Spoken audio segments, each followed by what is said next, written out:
Hello, everyone, and thank you for joining. This is another masterclass on Thursday. Today, I have a special guest, Daniel, that is joining us. He's a paralegal and is going to go through some information about how to handle tenants when they don't pay.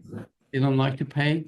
Sometimes they're comfortable not to pay, and that's okay. That's where we are going to call Daniel. Said Daniel, do something. We need your help. So before we go further with Daniel, just a reminder that every Monday morning we have a session of role play from 9 to 9:30.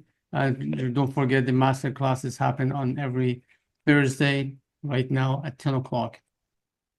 For some of the agents that were asking for my coaching, I do coaching. I have my coaching clients. So some of the things I go with them is I'm trying to make sure they're not playing a guess game with real estate, but they are consistent in what they do. So that's why I'm working with them. And this is not a coach sitting at home retired for last 20 years and trying to help and new agents. I'm also in the market and helping agents as well as buying and selling all the time. So I'm up to date with all the trend that's happening. So what my plan also here is to build them and help them to have a predictable and profitable business through lead generation, listing and buying presentation, prospecting system, that I'm a firm believer that we should have a system, helping them through the database, and how to grow the referral and past clients. Accountability is something that many agents, they get excited, they get into the market, and then after a week, a month, 2 months, then accountability is out the window. Now, mindset and confidence mastery, this is a big thing in real estate. As we say, some 90 to 95% of what we do start from our mind. So that is a big push, and that's what we have to work on. Plug into proven tools and script and system. As I said, I'm a firm believer of establishing and having a system to follow. And at certain point, we have to use leveraging and automation as well. So lead by example, not words, grow income, build wealth, and create legacy. You're not working for today. You should remember that you're building up something for tomorrow. So you're not supposed to walk on a treadmill. This is unfortunately happens with many agents. We're all working on treadmill day after day after day. You open your eyes, 5 years past, and you're still at point one. So that is the big things that we have to work on. Now, some of you were looking for some previous master classes. They're all on my YouTube channel, Successful Realtors. And next week I invited one of my good friend, Glennis. She's coming. She's an expert in DISC personality profiling, and many agents, they don't even heard about the word DISC. This is the personality when you go at the door, for instance, for door knocking, or you go to the listing presentation, you bring a stack of information, not knowing that the person facing you, the homeowner, is not even concerned about what's happened to the next door neighbors. They want to talk about how they love this house, etc. So it's very important to create a bridge. That's why we always believe in knowing you, liking you, and trusting you. And this is happening when the bridge of communication and relationship is there. Building up a rapport. If you don't understand the person that is sitting in front of you, what kind of personality it has, are you talking to a number person, or are you talking to a go-getter? So these are different personalities. So you have to match and mirror the other persons to establish a likable situation, and then they would like you and they would trust you and they will work with you. So without further ado, I'm going to pass the screen to our guest today, and let me see if I can deactivate here. Stop sharing. Okay, Daniel, the floor is Yes, all good yours. morning, everyone. How are you doing today? Good, thank you for joining us. Thanks for having me. So Ashton, today I wanted to talk about non-payment of rent, and I believe based on the current economy, we're going to be seeing more of it. And unfortunately, it bothers landlords and they suffer from long delay in landlord and tenant board process. But what we can do, we can minimize those risks and we can have everything done at one shot, hopefully with having a legal professional. And why this is important to the agents, it's because when something happens, people they call their agents first, right? And you're gonna be the first in line to answer. And most of the people they don't know what to say, and they shouldn't say anything anyhow. They shouldn't give legal advice, but they should have a background to help to guide them to connect them with the right people. And it's very important when agents they want to buy investment property for their clients. And I'm just giving you a background because this is very important. When people they come to me, they say, "Oh, my agent just told me buy this house, the rent will pay for the mortgage." However, there is a but here that we can say, "Oh, but what happens if they don't pay the rent for 6 months?" So I believe here it's very important that all good agents advise their clients to have 5 to 6 months as mortgage in their pocket because this is a very long process and that's the minimum. And some people they may say, "Oh, if I tell that to my client, they may never buy." But that's not the case. If you give them the right information, if you know the timeline and how it works, you'll have a client who's satisfied and who's not losing the property. Because believe it or not, some people they do. So I will start with my presentation. It's going to be a brief one because non-payment of rent is not really complicated at the LTV stage. So I'm going to share my screen. Hold on, let me see if I can do it. Here.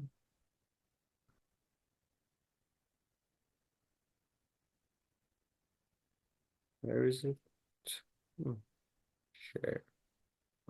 Got it. Okay, so I have already had these kind of stuff on my website. If at the end I will tell you where to go and how to visit. So when the tenant starts not paying the rent or they're short paying the rent, they're both the same thing. It goes to the non-payment category. And for example, if the rent is due on the first date and if the tenant doesn't pay on the first, then the second day of the month, the landlord can give them the N4. An N4 is an official notice that a landlord and each and every landlord in Ontario should use it for their tenants when the tenant is not paying the rent. So the thing about the N4, these are the forms that the landlord that tenant board has already prepared them and everyone can go and download them. But it's not just the N4, it's how to draft it and then it have to serve it to the tenant. And after we serve it to the tenant, we have to wait at least 14 days and give the tenant an opportunity to pay the rent.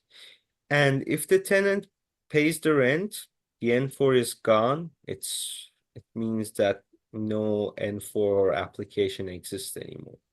And if the tenant doesn't pay the rent, then on the day after the termination date, which usually is the 15th date, the landlord can apply to the landlord and tenant board and ask an order for eviction and for the amount that the tenant owes them. So this is done by an L1 application, and we need to do the N4, we need to do the certificate of service, and we need to file DL1. Everything is online nowadays, so it's pretty simple. And any paralegal who's just experienced can do it nowadays. So, but there is a thing between filing the notice and getting a hearing date nowadays. It takes about 3 to 4 months at least. So that's why the timeline is very important. And these things are very important because when we go to the hearing after 3 to 4 months, they look at our notices, they look at the technicality, and they look at the paperwork. If something is wrong, then they may dismiss the entire case and the landlord may have to start over, and which causes a lot of problems, especially if it's a financial burden.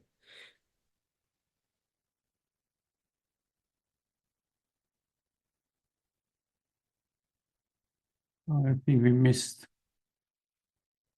Yeah, I think we lost Daniel. It's going to come back.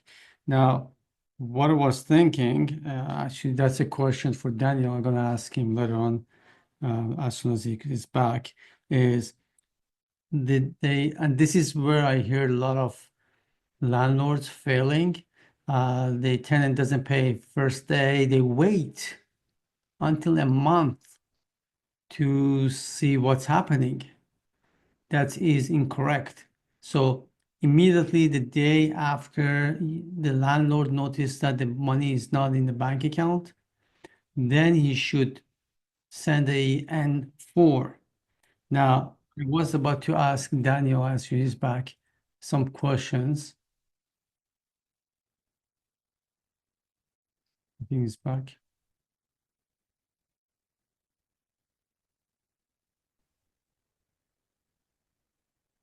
Hello? Daniel, are you back? Yes. Welcome. Hi, Ashton. For some reason, my laptop died. I believe it's the charger today. I'm having difficulty. So that's why I connected with my phone. I think one of those tenant unplug you, that's why. Maybe. It's Danny, possible. I was talking about, like you were talking about N4. The day after they don't pay, I know a lot of landlords that wait days and weeks until they do something. They shouldn't.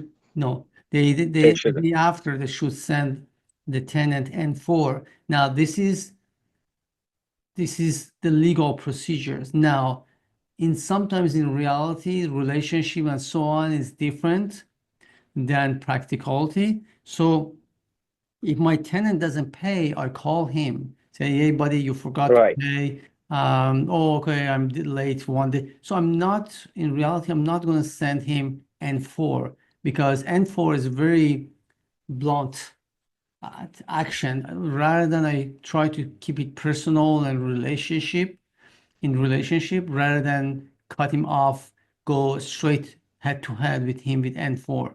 So what do you recommend based on what you see around? So, Ashton, there are two type of tenants. Sometimes the tenant has been there for a number of years. We know them, they're gonna pay the rent, and sometimes there is a problem, as everybody may encounter some problems and difficulties in life. So we communicate with them. I'm not saying don't give them a chance, don't communicate. But the reason that I'm saying serve the four, I'm not saying don't wait for a few days, but the reason that we should serve the N4 right away is that because there is a process here. There is a process of evicted tenant takes sometimes 7 months, 8 months, right? So every day that we wait, we just add another day to that lengthy process. So the issue is that if we don't start right away, then it means that we don't have an M4, we don't have an application yet. The wait time in the LTB starts from the day that we apply to the landlord and tenant board, right? So in the process, keep the communication open and say, listen, if you pay, the N4 goes away. You don't have to worry. But if you don't pay, at least I'm in the queue to get a hearing, right? So that's why I'm saying serve the N4 as soon as possible.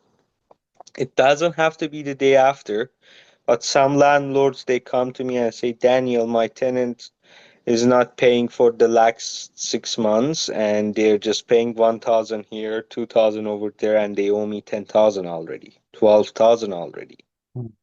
right? That's what we want to avoid, because they think when they come to me, then I can get a hearing next month. That doesn't happen always. Of course, there are circumstances that we can apply for an urgent hearing, but a regular non-payment of rent, it's not considered an urgent, right, matter. So, and then it's the hearing. When we go to the hearing, we have to explain why we are seeking the termination and why this tenancy is not viable. And at the end, it's up to the member to decide whether the tenant leaves on a certain date or the tenant stays on a conditional order. And over there, we might not be able to have the eviction order at the first shot, and they may give conditional order, which gives a tenant another opportunity to pay the rent and pay the rent arrears, right? So that's the key point. The reason that I'm saying start the day after, it's because of the timing and because of the lengthy process. So if they're convinced the tenancy is not viable, we're going to have the termination order. And then the next stage is enforcing that order if the tenant doesn't leave. So here we have to go through two channels. One is the sheriff's office for the eviction, and the other one is the small claims court for the landlord and tenant board orders for the money amount, for the financial amount. So we have to go there and enforce the order if the tenant doesn't pay the amount ordered on the landlord and tenant board's order.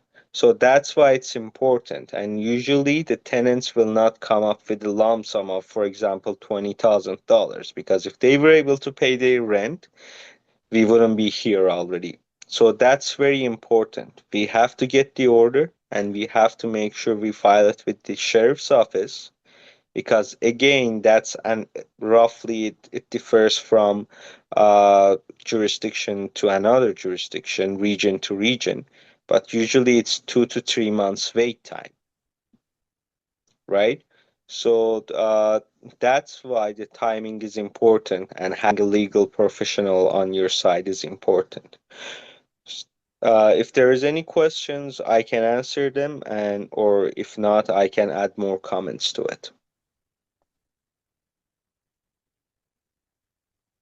I have a question. Let's say the first day he doesn't pay, you call him, say, listen, my boss was away, I'm going to pay you tomorrow. Right, And you serve him N4. And then the day right. after you receive the money. So N4 is canceled automatically. And then this That's is right. happening the month after again. Are you going to, for a second month, to send another N4 again? You can do a second N4, and there is another mechanism which is N8 and late payment of rent. So if the non-payment of rent is consistent, and if it's happening on and off or just consistently, then the landlord should serve an N8 and go to the landlord and tenant board asking for an eviction order because of late payment of rent. So there are two different mechanisms. N4 non-payment of rent, and the N4 can go away at any time, even before the hearing or even after the hearing, before the sheriff comes. If the tenant pays the rent, then the N4 and the L1 application is gone. However, the N8 is not like that. And for N8, we have to file and wait for the hearing, and we should explain why he has been always late and why we can't have him anymore. Okay, so where L1 comes into the picture? L1 is only for non-payment of rent. Okay, so that L follows N4. Yes, L2 is uh, it's a notice first to the tenant, and if he doesn't comply, then it's the application to the LTB. Then it's the evidence and negotiation process. And at the end, it's the hearing and eviction and enforcing the orders. Okay, so you place N4, you hear nothing from the clients, give him 15 days or 14 days, and then if that's continue on non-payment, you issue an L1, correct? That's correct. Absolutely. Okay. And L1 should go where?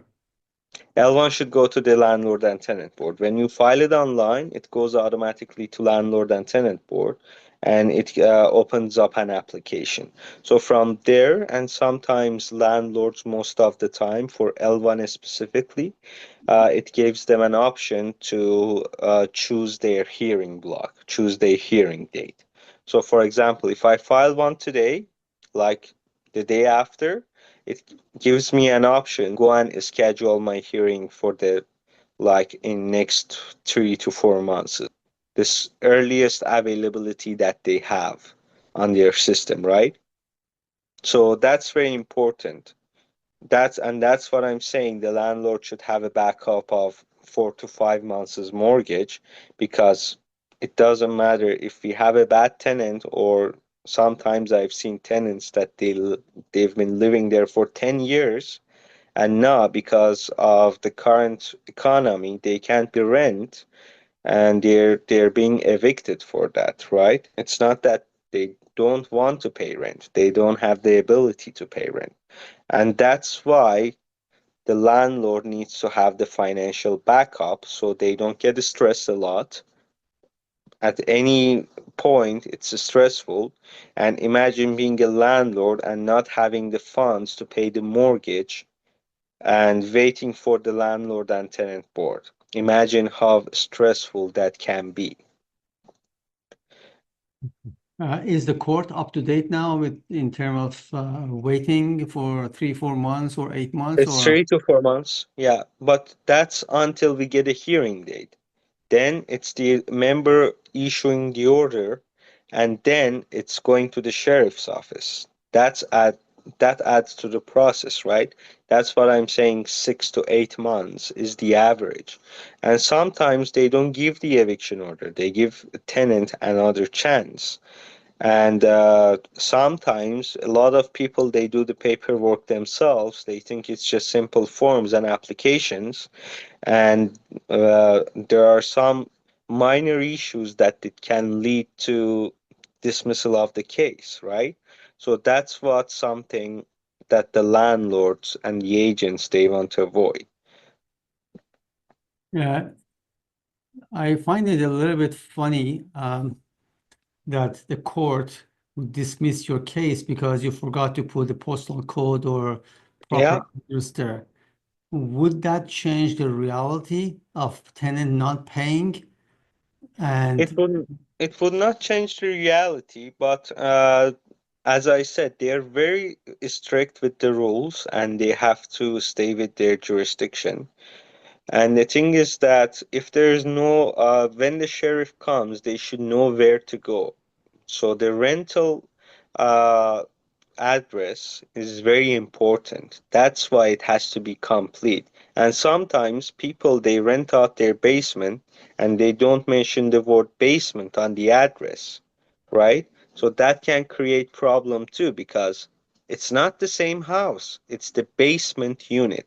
So identifying the unit, who's the tenant, how much it's owed. Sometimes people add I don't know, utility bills to the N4, which is not correct. Sometimes their calculations are wrong. Again, it makes it non-enforceable. So if they want to have the eviction order fast, that's why they should go to a paralegal and say, listen, I have this problem and these are my financial records. They should keep a very good record, especially when the tenant is short paying, right? That can create problem. They need to have an Excel, they need to have a list, they need to have proper records of how much they have paid because once I had a case, we added like 7 months on the N4, and actually the tenant owed us six, and the landlord didn't really know that they've paid 1 month less than what we were claiming, right? That led to the member not granting the eviction order. Can you imagine that? And the amount was we were standing at $22,000 roughly at that point. Oh, So and we were standing at that point because the landlord did the N4 and the one first application themselves, and I did the second one, but because they did not have proper record, so we couldn't evict it at the second hearing. However, thanks God, because of the high amount and the circumstances, I was able to get a cert hearing as soon as possible. And it was in the urgent category. And even the second one, I was able to get it as an urgent category. So the tenant was out by the right timeline. But I've heard some properties, the rent is $9,000, $10,000, right? And if the tenant doesn't pay the rent, if we are looking at 4 to 5 months, we are looking at $40 to $50,000 loss. yeah. And the landlord and tenant board can only grant up to $35,000. Oh.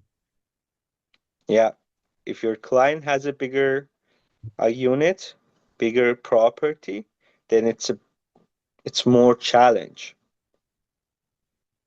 So you see many of those cases in the court right now. Absolutely. And I believe it's going to happen more and more because from what I'm seeing from the economy, we're going to have a tough year, Ashton, Good for especially you. for the middle class and for the working class. I think you partially answered my question. If all the forms are online and we can fill it up, why should we work for a paralegal? Nobody should risk it because now we have the AI tools. Sometimes I use them, but we cannot rely on them entirely, right? Because they make mistakes, and sometimes those mistakes in the landlord and tenant board, they are not amendable. We cannot fix them. We cannot change them. We have to start over. Paying a few $1,000s to a paralegal compared to a loss of $35,000 is nothing, right? They have the experience, and trust me, the people they're gonna invest and they're gonna spend the same amount of time, and time is money, right? So by the time that they get familiar with these forms, and by the time that if they get it right the first time, which 90% they don't get it right the first time, uh, they're gonna be spending a lot of money. They're gonna be bleeding financially, and that's not good.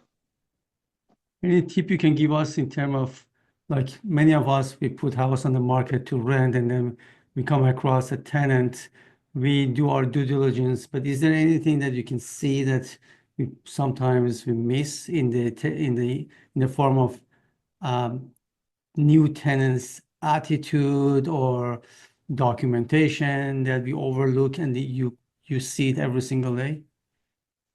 You know what? The IDs, they should be genuine, and there are some online tools that I believe it's single key that gets $80, $90 and they check the documents.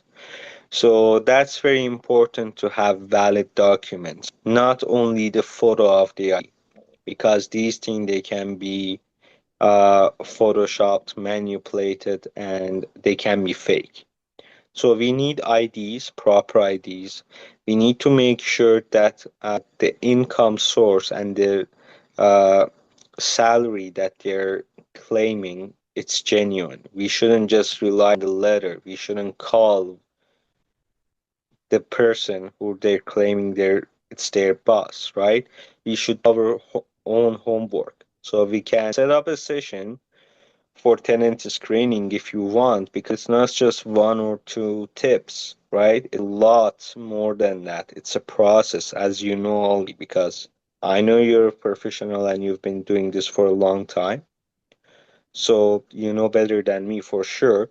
But there are a lot of things to do, and we can check there are a lot of websites like Single Key, Open Room. We can see if they have any prior history and past history of not paying rent or being late, because a lot of landlords they are sharing these things nowadays. and we obtain their credit history ourselves. Because if there is an order and if there is a history of late paying rent or not paying rent, it usually shows up there too.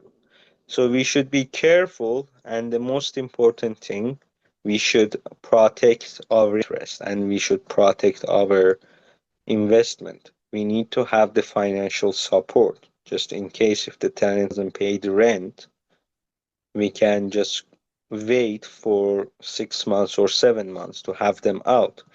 Any business have it can have its downsides, right? And being a landlord is a business and it's an investment. So if you encounter a bad tenant like once in 10 years, that's part of that business. That's part of the risk. But some people, they don't work with agents and they don't know how to do these things properly.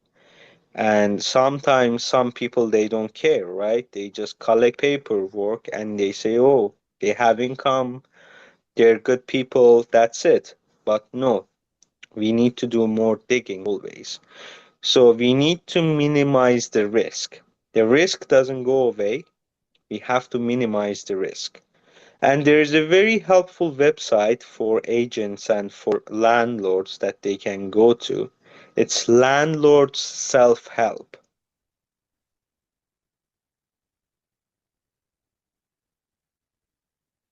Mm. And there are a lot of videos, podcasts, articles that they educate the landlords. Becoming a landlord is a process. It's not just buying a property.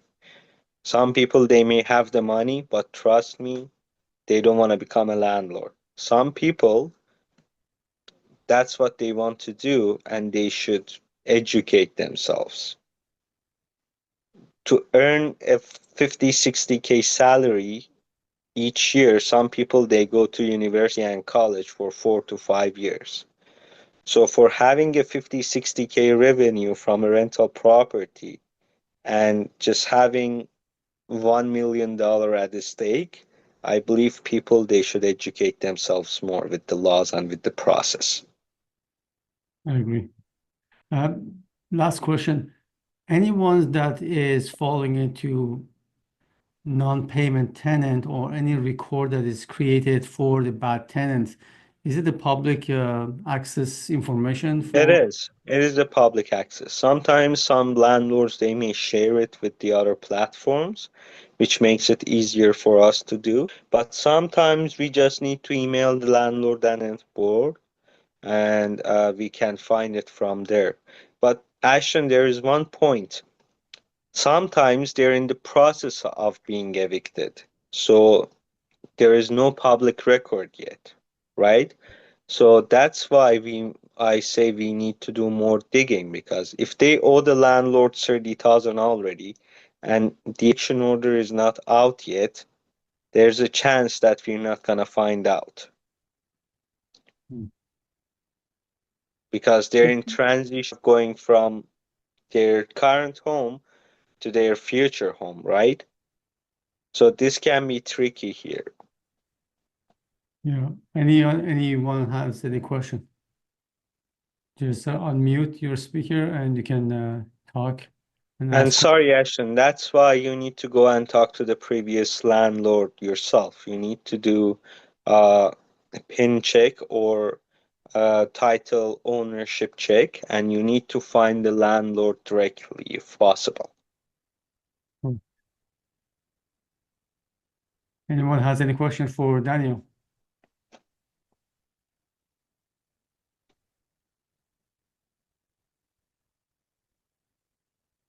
Just to let you know what I do. I think you all do the same thing.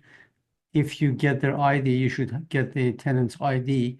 And then because sometimes the ID it's a little bit different than the application. So driver license, passport, anything you get from them, just Google it. Google search and see what comes up. And you'd be surprised what you're going to see.